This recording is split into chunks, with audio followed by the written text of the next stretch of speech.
شروع کرتے ہیں اللہ کے بابرکت نام سے جو بڑا مہربان اور نہایت رحم والا ہے۔ تمام تعریفیں میرے اللہ رب العزت کے لیے ہیں۔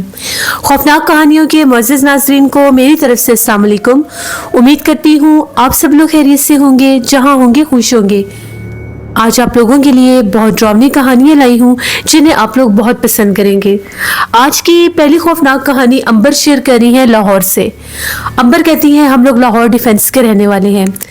2016 میں ہم لوگ لاہور ڈیفنس میں شفٹ ہوئے۔ جب ہم لوگ یہاں پر شفٹ ہوئے تو ہم لوگ جہاں آس پاس کے جو لوگ تھے سوسائٹی کے، ان سے کچھ خواتین کے ساتھ میرا ملنا جلنا ہوا۔ اچھی لیڈیز تھی، کیونکہ وہاں پر اکثر کچھ کمیونٹیز ہوتی ہیں جن میں آپ لوگ رجسٹرڈ بھی ہوتے ہیں، تو میں بھی ایک ایسی ہی کمیونٹی تھی، فیمیل کمیونٹی تھی، میں بھی اس میں رجسٹرڈ ہو گئی۔ ہماری نیبر ہی تھیں جن کے ساتھ میری اچھی اسلام دعا ہوئی اور انہوں نے مجھے بھی رجسٹرڈ کروا دیا۔ تو ایک شام کی بات ہے، ہم لوگ سب جو خواتین تھیں وہ ہمارے گھر میں ہی اکٹھی ہوئی تھیں۔ تو باتوں باتوں میں جس طرح سے علاقے کی کچھ چیزوں کے بارے میں ہم لوگ ڈسکس کر رہے تھے، تو وہاں پر لاہور ڈیفنس کا ایک پبلک پارک ہے جو کہ بہت زیادہ فیمس پبلک پارک ہے، لیکن وہ فیمس اس لحاظ سے نہیں کہ وہ خوبصورت ہے، وہ فیمس اس لحاظ سے ہے کہ وہ ہانٹڈ ہے۔ وہاں پر بسیرا ہے ایک ایسی مخلوق کا جو شام کے بعد وہاں پر انسانوں کو آنے نہیں دیتی۔ جو لوگ وہاں پر جاتے ہیں ان کو تشدد کا نشانہ بھی بنایا جاتا ہے۔ جب میں نے یہ باتیں سنی، میرے لیے یہ باتیں کچھ عجیب تھی، نئی تھی۔ بے شک میاں مسلم، میں بھی جنات پر اتنا ہی یقین رکھتی ہوں جتنے باقی کے سب لوگ رکھتے ہیں، لیکن اس طرح سے جنات کا اٹیک کرنا انسانوں کے اوپر، یہ سب سن کر مجھے کچھ عجیب لگا۔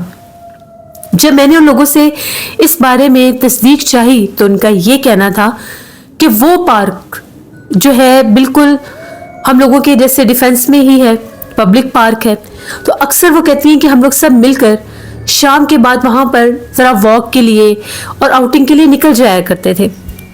تو وہاں پر شروع میں تو ہم لوگوں کو اتنا فیل نہیں ہوتا تھا، لیکن اس پارک کا ایک مخصوص حصہ ہے، جیسے ہی ہم لوگ پارک کے اس حصے میں جاتے ہیں ہمیں وہاں سے عجیب و غریب آوازیں سنائی دیتی ہیں۔ آوازیں ایسی ہوتی ہیں جس طرح سے کوئی سرگوشیوں میں بولتا ہے، تو جب آپ اپنے آس پاس آگے پیچھے دیکھتے ہیں تو کوئی ہوتا نہیں ہے۔ یہاں تک کہ علاقے کے لوگوں کا یہ بھی کہنا تھا کہ وہاں پر ایک خوفناک چہرے والی عورت بھی دکھائی دیتی ہے جس کے پاؤں الٹے ہوتے ہیں۔ اگر غلطی سے کوئی بھی راہ گزر اس پارک میں رات کے وقت آ جائے، وہاں بیٹھ جائے، وہاں سے گزرنے کی کوشش کرے، تو وہ مخلوق جو ہے ان پر حملہ آور ہوتی ہے، وہ پچھل پیری ان کے سامنے ظاہر بھی ہوتی ہے۔ اسی طرح سے وہ کہتی ہیں کہ ہم لوگوں کی ہی سوسائٹی کا ایک واچ مین تھا جو وہاں پر بھی پہرا دینے کی غرض سے گیا۔ وہ کہتے ہیں کہ جو ہی میں پارک والی روڈ پر تھا تو مجھے ایک دم سے پارک کے اندر سے آوازیں آنے لگیں۔ آوازیں ایسی تھی کہ جس طرح سے کوئی عورت ہے، کوئی لڑکی ہے، وہ مجھے مدد کے لیے پکار رہی ہے۔ تو میرا فرض تھا کہ میں جا کر دیکھوں کہ آخر کون مدد کے لیے پکار رہا ہے۔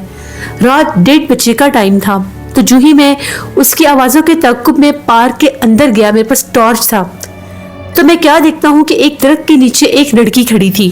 اس لڑکی نے سفید کلر کا ڈریس پہنا ہوا تھا، اور وہ لڑکی جو تھی وہ بالکل مجھے دیکھ کر درخت کے پیچھے ہو گئی۔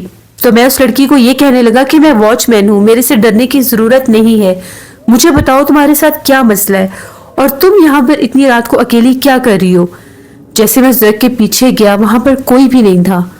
میں نے چاروں طرف دیکھا، مجھے وہ لڑکی کہیں بھی دکھائی نہیں دی۔ جیسے ہی میں واپس پلٹنے لگا تو وہی لڑکی مجھے بالکل اپنے سامنے کھڑی ہوئی نظر آئی۔ اس وقت اس کا چہرہ جو تھا وہ بالوں سے ڈھکا ہوا تھا، پورا چہرہ جو تھا اس کے چہرے کے اوپر بال تھے۔ ایک دم سے جیسے اپنا چہرہ اس نے اوپر کیا تو اس کی سفید رنگ کی آنکھیں دیکھ کر میری جان ہی نکل گئی۔ میں نے ٹارچ سے فوراً اس کو سر سے پاؤں تک دیکھنا چاہا تو اس کے پیر الٹے تھے۔ میں بڑی مشکل سے اپنی جان بچا کر وہاں سے بھاگا۔ وہ جو واچ مین تھا وہ 3 دن بیمار رہا اور اس کے بعد اس نے یہاں پر پہرا دینا بھی بند کر دیا۔ یہ باتیں ہر زبان پر، ہر جگہ پر یہ بات پھیل گئی کہ واچ مین پر جنات نے حملہ کیا۔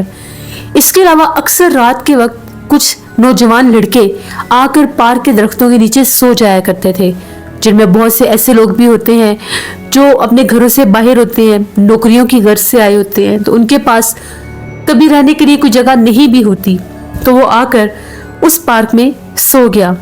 تو صبح تقریباً فجر کے وقت اسی پارک سے جب چیخو پکار سنائی دیے تو ایک لڑکا اپنے حواس باختہ ہو کر وہ بھاگ رہا تھا۔ اس کو جب لوگوں نے پکڑا اور پوچھا کہ کیا ہوا ہے تمہیں، کیونکہ وہاں پر کچھ سیکیورٹی گارڈ بھی تھے، تب انہوں نے جب اس کو پکڑا تو اس نے یہ کہا کہ میں اس درخت کے نیچے سویا ہوا تھا، تو مجھے درخت کے اوپر سے کسی کے چلانے کی آوازیں آئیں، تو جب میری آنکھ کھلی تو میں نے درخت کے اندر ایک عجیب و غریب مخلوق کو غائب ہوتے دیکھا۔ پھر وہ مخلوق میری آنکھوں سے اوجھل ہو گئی۔ جب میں اٹھنے کی کوشش کرنے لگا تو میری چہرے کے اوپر کسی نے زور زور سے تھپڑ مارنے شروع کر دیے۔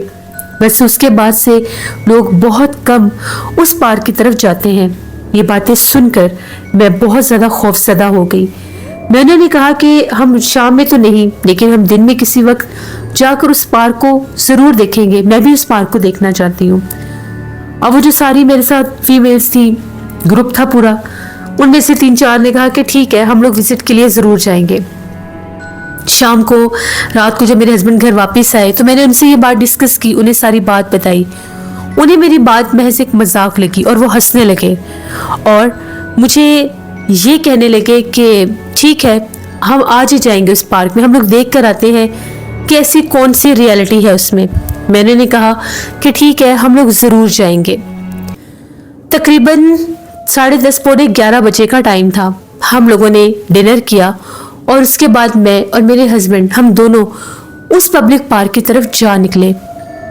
پارک والی جو روڈ تھی وہ بالکل سنسان تھی اس ٹائم، وہاں پر کوئی بھی نہیں تھا۔ ایون کہ اکثر میں شام کے ٹائم بچوں کا شور سنتی تھی جو کھیلتے کودتے تھے، آج تو کوئی بچہ بھی دکھائی نہیں دے رہا تھا۔ ہم لوگ ٹہلتے ٹہلتے اس پارک کے اندر چلے گئے۔ پارک بہت زیادہ خوبصورت لگ رہا تھا، کچھ خوف بھی محسوس ہو رہا تھا۔ جہاں جہاں لائٹس جا رہی تھی وہ جگہ تو بہت اچھی لگ رہی تھی۔ ابھی ہم لوگ واک کر ہی رہے تھے، ہم لوگ وہ حصہ ڈھونڈ رہے تھے جہاں سے وہ باتیں مشہور تھیں، منسلک کی جاتی تھی۔ ہم لوگ جیسے ہی چلتے چلتے تقریباً ہم لوگ جس سائڈ سے تھے وہاں پر رائٹ سائڈ بنتی ہے، جس طرف وہ حصہ تھا، وہاں پر جو درخت تھے ان پر پتے نہیں تھے، پتے بہت کم تھے، تقریباً گرے ہوئے پتے تھے۔ باقی جو پارک تھا وہ بہت زیادہ ہرا بھرا تھا۔ جیسے ہی ہم لوگ وہاں پر جانے لگے ہمیں ایک ہنسی کی آواز سنائی دی، جس طرح سے کوئی لڑکی ہنستی ہے۔ ہم لوگ دونوں چونک گئے کہ ہنسنے کی آواز کہاں سے آئی ہے۔ ہم نے پلٹ کر پیچھے دیکھا، پیچھے کوئی بھی نہیں تھا۔ ہم نے اپنے موبائل ٹارچ آن کیے، باقاعدہ چاروں اور دیکھا۔ تبھی میں نے کہا کہ یہاں پر کون ہے؟ جیسے میں نے یہ بات کی، پہلے تو مجھے کوئی جواب نہیں آیا، لیکن 1 منٹ کے بعد پھر ہنسی کی آواز آئی، اور ایسی آوازیں جس طرح سے باریک سی آواز میں کوئی کچھ بولتا بھی ہے۔ اب وہ آواز انہی درختوں کے سلسلوں میں سے آ رہی تھی جو بالکل بنجر تھے، جن کے اوپر درخت کے اوپر پتے نہیں تھے۔ جیسے ہی ہم لوگ اس طرف گئے ہمیں ایسا فیل ہوا کہ جیسے درخت کے اوپر کوئی بیٹھا ہے اور اس کی ٹانگیں بہت لمبی ہیں اور وہ ٹانگیں جو ہیں وہ زمین تک آ رہی ہیں۔ پہلے تو سمجھ ہی نہیں آ رہا تھا یہ ٹانگیں ہیں یا جیسے کوئی سٹک رکھی ہوئی ہے، دونوں طرف کوئی 2 سٹکس رکھی ہوئی ہیں، اتنی باریک ٹانگیں تھیں۔ ہم نے جب ٹارچ سے غور سے دیکھنا چاہا تو وہ زور زور سے ہلنے لگی اور اوپر ایک بھیانک چہرے والی مخلوق بیٹھی ہنس رہی تھی۔ وہ بالکل جیٹ بلیک تھی، بہت زیادہ سیاہ، اور اس کی آنکھیں بھی چمک رہی تھیں۔ او میرے خدایا، جب ہم نے یہ دیکھا پھر ہم نے پلٹ کر نہیں دیکھا، ہم لوگ اتنا تیزی سے بھاگے، ہم لوگ اس حصے سے باہر نکلے، یہاں تک کہ ہم لوگوں نے گھر واپس آ کر سانس لیا۔ یہ میری زندگی کا پہلا ایکسپیرینس تھا جو میں نے خود کیا اپنی آنکھوں سے۔ میں نے غیر مرئی مخلوقات کو بھی دیکھا اور وہ وہی مخلوق تھی۔ اللہ کا شکر ہے کہ ہم لوگ وہاں سے بہت جلدی بھاگ نکلے، اس کو اٹیک کا موقع نہیں ملا، ورنہ ہو سکتا ہے وہ ہم لوگوں کے اوپر اٹیک بھی کرتی۔ یہاں تک کہ اکثر دیر رات کے بہت جب خاموشی ہوتی ہے، سب سو رہے ہوتے ہیں، جیسے سردیوں کی راتیں ہوتی ہیں، ان میں پارک والی سائڈ سے